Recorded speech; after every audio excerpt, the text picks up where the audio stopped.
P number 31. Goal setting. Without setting goals, there is little hope that you'll ever succeed in whatever you do. Do you think Michael Jordan ever became one of the best basketballers of all time, if not the best, if he did not set for himself definite goals when he was much younger? And Steve Jobs? And the rest of the very successful people we see in our lives. Listen to this. Motivational author and speaker Zig Ziglar reported that a study done at Yale University in 1953 found that only 3% of the graduating seniors had clear written goals. 20 years later, the surviving members of that class were interviewed, and it was found that the 3% with clear written goals were worth more in financial terms than the other 97% combined. Did you get that?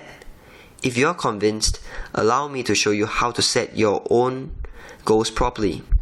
I will give you several guidelines to follow. Whether you choose to follow or ignore them is entirely up to you. Realize that you have the power of choice, and you always do. So here are 4 guidelines. Guideline number 1. Your goals must be realistic enough for you to pursue them, yet at the very same time should pose quite a bit of challenge for you. Number 2. Your goals must have deadlines. These may be contrary to what some of the success literature advocates, though most will agree that deadlines is the way to go. Guideline number 3. Your goals must be very specific and measurable. Guideline number 4. Your goals must be tangible. So let's have a look at an example. The goal is to lose weight over the next few weeks. So here are my comments on that goal. The above goal fits the number 1 guideline but fails the 2nd and 3rd guideline. In this case, the new goal should be to lose 7 pounds or kilos by the end of 10 weeks. So let's look at another example.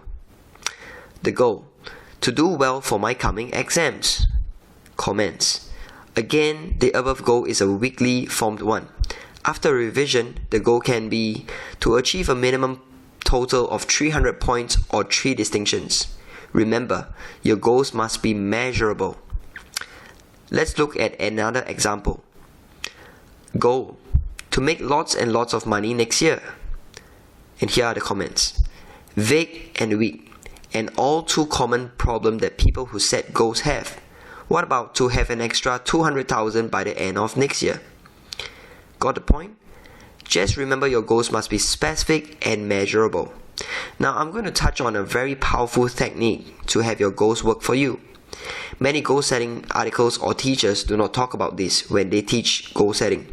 This powerful technique is called creating sub or micro goals. Let's take the first goal mentioned earlier and see how it works with this technique.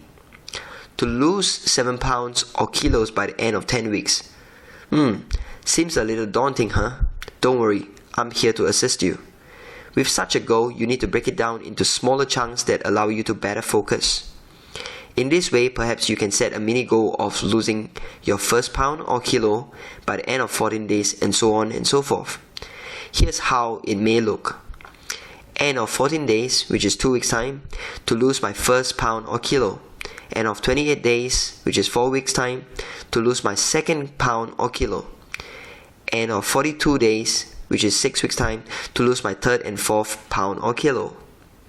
End of 56 days, which is 8 weeks time, to lose my fifth and sixth pound or kilo.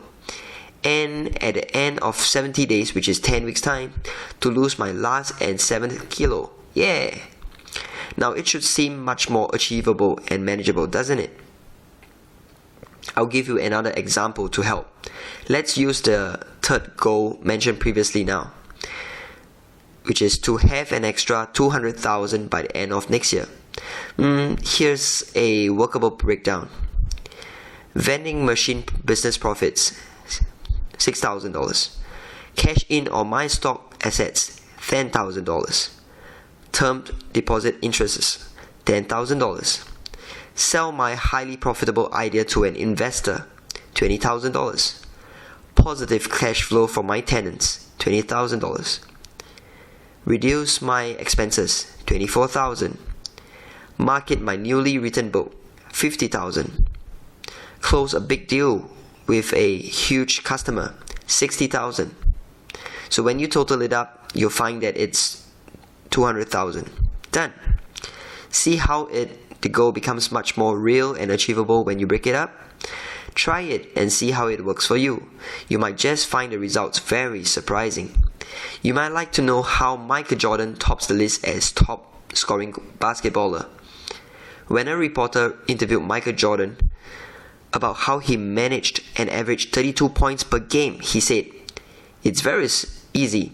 All I told myself to do was to make 8 points for every quarter." For those who don't know, in a basketball game there are 4 quarters.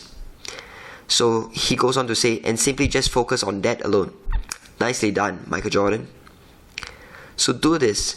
If you've already set goals for yourself, review them and begin to break them down into sub and micro goals. If you haven't set any goals for yourself, why not do so now? This has been key number 31. In the next key number 32, we'll look at don't like something, change it if it is possible.